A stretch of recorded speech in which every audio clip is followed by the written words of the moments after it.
What's going on, everybody? It's FREEDO here for your Overwatch. More rework news in the works. Geoff Goodman posted onto the forums about some things that they're thinking about with Hanzo. He goes to say that they're still working through some of these things, so what they actually go with is a ways off yet, but it's definitely fun to look into the thought process of abilities that they've kind of crossed off the list and what direction they're leaning in the current moment. And here's some of the things that they have tried, but thought they haven't worked so well. Geoff says, we tried replacing Scatter Arrow with Piercing Arrow, which was an arrow that had an extremely fast projectile speed and would pierce through enemies and barriers. This was pretty fun as a, quote, snipey arrow that you could occasionally take super long range shots at the enemy Widow, Pharah, or just a support in the backlines. Ultimately, though, it was pretty frustrating to be feeling safe behind a barrier and get headshot through it and die. And I can kind of see that. Really, the only thing that instantly shreds barriers or passes through them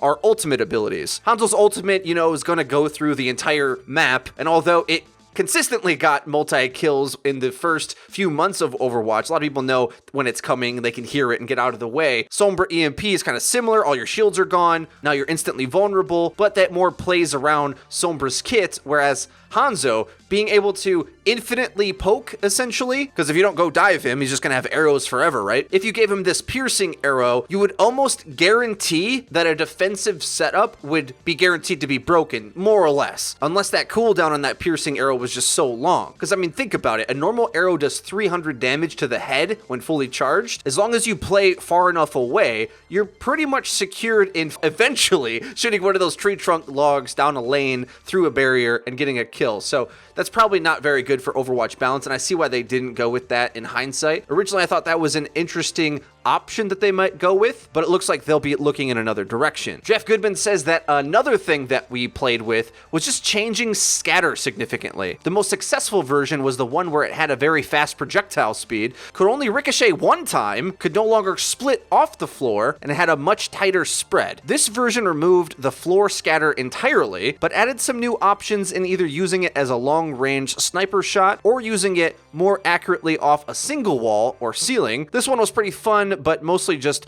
felt really hard to use consistently. There were some areas of maps where it felt useful and fun, but a lot of the time there weren't any usable surfaces around to cause a split. And using your cooldown to merely increase the projectile speed of your shot didn't feel great as a common use case. Now, Blizzard's saying the term feel great is, I know, something that maybe not outwardly a core value of theirs, but it's like a term they always use whenever they speak about anything. I've had a few chances to talk to devs myself, very briefly, of course, but even in those brief cases, they've always talked about changes feeling great. And that's always the goal. They want the user to feel empowered and also for it to more or less feel great on the other side as well, which is kind of why they're looking at Scatter Arrow. I think one would say that it does feel great as a Hanzo to know you can consistently get an insta-kill by putting a scatter arrow bouncing off the floor to insta-kill a thing in front of you. It's like, zap, that thing's gone, right? But on the receiving end, it doesn't feel so great because there's not much interplay. It's just sort of, if it hits you, you just die. Whereas most other things in the game, you feel a bigger sense of being able to dodge it, to bait it. Not to mention, of course, the multiple bounces allows Scatter to just go into a room and kind of randomly RNG its way to some kills. I'm sure we've all seen those. And to be honest, at least personally for me,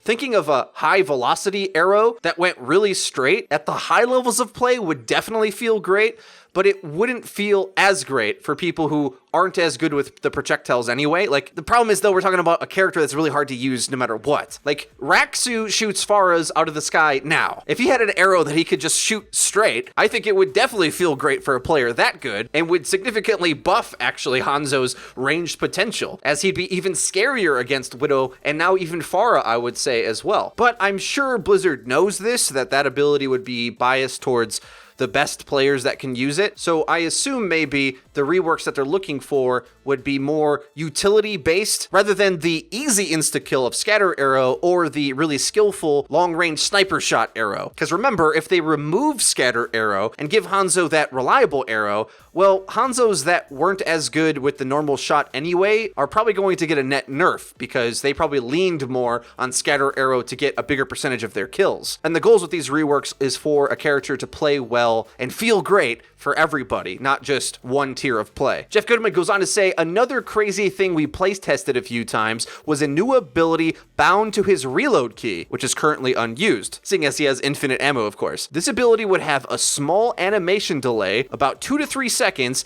after which your cooldowns would reset.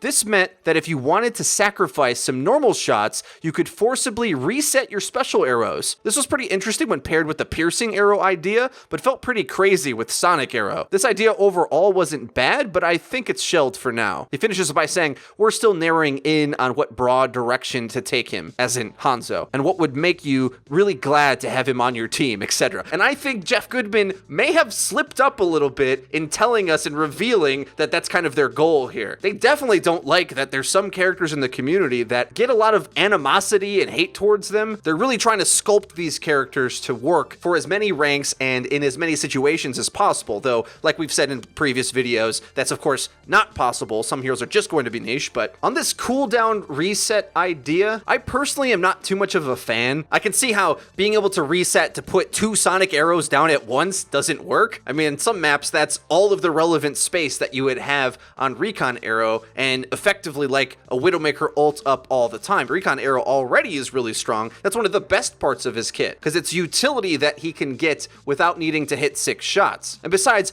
I personally am not too much of a fan of an Overwatch character having to basically charge up, you know? He would kind of do a almost Final Fantasy move where he selects the ability to charge up for his next attack, you know? It takes him out of the battle to prep for another ability, and to me, I think that's a bit sluggish. I could see maybe if that's how you prepped the sort of super piercing long shot arrow, that would make a bit more sense to me. But as well, I don't know how you would balance a thing like that. At some point, some of these abilities that are just so good have to go on a really long cooldown for them not to be overwhelming. And if we're starting to have that discussion, we're almost in the realm of mercy res. And the same reason why bringing someone back from the dead on cooldown wasn't very good for the game. Having too easy of ways to instantly kill something on a cooldown, a lot of people aren't a big fan of as well. So it's a big balancing act for them. We did make a video in the past where we spoke about other Hanzo rework ideas. If you'd like to know other thoughts of ours on that, please click the card that should be displayed on screen if I remember to put it up, or just go check our channel for that. In the comment section down below, let us know other Hanzo rework ideas that you're interested in. They've scratched a few off the list. Let's see what else Blizzard has in store for us. If you enjoyed the video and you found it useful, please leave it a like. It really does help us out and lets us know that you're enjoying the content. If you haven't already, please subscribe because we upload each and every day, so you're going to want to hit the bell icon so that you get notified when our videos go live. Linked in the description is our Twitter, where we tweet out news, updates, and dank memes. That's been it for me. I've been FREEDO for Your Overwatch. I'll see you guys next time.